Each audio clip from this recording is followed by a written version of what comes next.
비하인드입니다. 지금으로부터 10년 전 우리나라 최초의 여왕인 선덕여왕의 일대기를 그린 드라마 선덕여왕이 아주 큰 인기를 끌었는데요. 주인공인 선덕여왕보다 미실과 비담이 하드캐리하며 드라마의 흥행을 주도했던 걸로 기억합니다. 최고 시청률도 무려 43%였네요. 선덕여왕은 여러 이야기가 전해지는데 가장 관심을 끄는 부분은 그녀가 어떻게 최초의 여왕이 됐을까입니다. 삼국유사에는 선덕여왕이 즉위한 배경에 대해 성골 남자가 다 없어진 까닭에 여왕이 섰다 라고 써 있습니다. 이 말은 신라에는 왕위를 계승할 신분으로 성골이 있는데 성골에 해당하는 남성이 사라져서 여성이지만 성골 신분을 지닌 선덕여왕이 왕위에 올랐다는 것입니다. 신라에는 골품제라는 신분제도가 있었습니다. 골품이란 상위 신분으로서 골과 육두품 이하의 두품 신분으로 구성된 품을 합친 말입니다. 골에는 성골과 진골이 있고 골의 뜻이 뼈라는 점에서 상위 신분을 결정하는 핵심은 혈통이라는 것을 알 수 있습니다. 아마 진골은 왕실의 시조로부터 혈통을 이어받은 사람들 가운데 부계와 모계에 아무런 하자가 없을 경우 참된 혈통의 소유자로 인정받았을 것입니다. 또한 참된 혈통을 잇기 위해 육두품 이하 신분의 혼인은 금지됐을 것입니다. 신라 왕실에서 근친혼이 많았던 것은 참된 혈통을 지키겠다는 집단적 의지의 표현인 것이죠. 자신들의 순수한 혈통을 지키겠다는 것은 고려 초에도 확인할 수 있고 세계사에서도 많이 찾아볼 수 있습니다. 그러면 성골과 진골은 어떤 차이가 있는 걸까요? 우선 삼국유사에서 언급한 대로 선덕여왕이 즉위할 때 성골 남성이 모두 사라졌다는 것이 사실이라면 성골이라는 집단은 범위가 아주 협소했다는 것을 의미합니다. 즉, 성골의 출현 시점이 길지 않았다는 것이죠. 그래서 학계에서는 성골이 신라 초창기부터 존재한 것이 아니라는 견해가 여러 차례 제기되었습니다. 그중 대표적인 견해는 진평왕의 아버지인 동윤태자의 혈통을 부계 쪽으로 잇는 자만이 신라의 왕위를 계승할 권리를 갖는다. 이 인식이 바로 성골을 만들었다는 주장입니다. 즉, 성골이란 진평왕 때에 새로 만들어진 좁은 범위의 혈족 집단을 가리키는 것이죠. 그래서 진평왕의 딸인 선덕여왕과 진평왕의 동생인 국반 갈문왕의 딸인 진덕여왕은 성골인 반면 부계 측면에서 동윤태자가 아닌 진지왕의 혈통을 계승한 김춘추는 진골인 것이죠. 성골의 출현 시기를 진평왕 때로 잡으면 성골이 빨리 소멸된 것도 자연스럽게 설명이 가능합니다. 일반적으로 좁은 범위의 혈족 집단인 경우 혈통의 순수성을 유지하기가 쉽지 않습니다. 이처럼 배타적이고 폐쇄적인 속성을 지닌 성골이 등장하자마자 바로 곧 사라지는 것은 어쩌면 당연한 결과인지도 모릅니다. 요약하자면 선덕여왕은 아버진 진평왕 때에 만든 이 성골관념 덕분에 신라 최초 여왕이 됐습니다. 그녀가 죽고 왕위를 이은 진덕여왕 역시 성골관념 덕분에 즉위할 수 있었습니다. 여기서 의문이 생깁니다.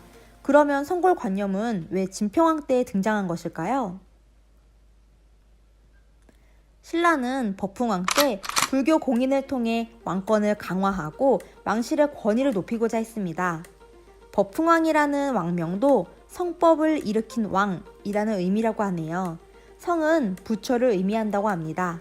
성골의 성 역시 불교적 관념이 반영된 것일 가능성이 큽니다. 법흥왕의 뒤를 이은 진흥왕 역시 불교의 전륜성왕설화를 이용해 왕권을 강화하고자 했습니다.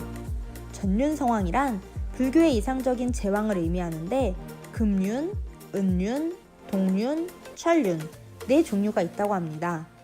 진흥왕은 첫째 아들 이름을 동륜, 둘째 아들 이름을 금륜으로 했습니다.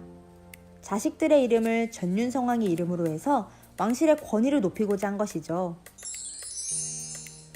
그런데 사람 일이라는 게 자기 마음대로 되지 않는 것처럼 진흥왕 역시 마찬가지였습니다. 첫째 동륜은 요절했고 둘째 금륜 역시 왕이 된 지 얼마 안 돼서 정치가 어지럽고 무난하다는 이유로 폐위된 것이죠. 기껏 불교를 통해 왕실의 권위를 올렸지만 얼마 안 가 참담하게 실패한 것이죠. 진지왕에 이어 왕이 된 진평왕은 더 이상 전륜성왕 관념으로는 왕실의 권위를 높일 수 없다고 생각합니다. 그러나 당시 지배적인 사상인 불교를 통해 왕권을 강화해야 했고 고민 끝에 대안을 찾습니다. 바로 자신의 가족이 석가모니 가족의 환생임을 주장해 감히 누구도 건드릴 수 없는 신성성을 지닌다고 강조합니다. 그래서 진평왕의 이름이 석가모니 아빠의 이름과 같은 백정이고 진평왕 부인의 이름은 석가모니 엄마의 이름인 마야입니다. 백정과 마야라는 이름은 두 사람이 혼인을 전후로 사용했을 것이라 추정합니다.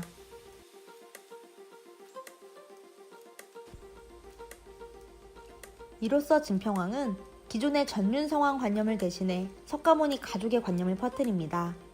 그리고 진평왕과 그 아우들의 피를 이어받은 자들, 즉 동륜태자의 후손들이 혈통을 잇는다는 인식이 퍼지면서 진골보다 지위가 높은 성골이라는 새로운 신분이 등장합니다.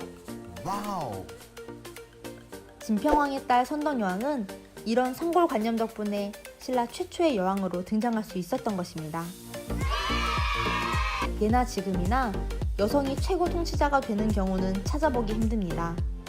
그래서 당시도 안팎으로 많은 반발과 조롱을 받았습니다.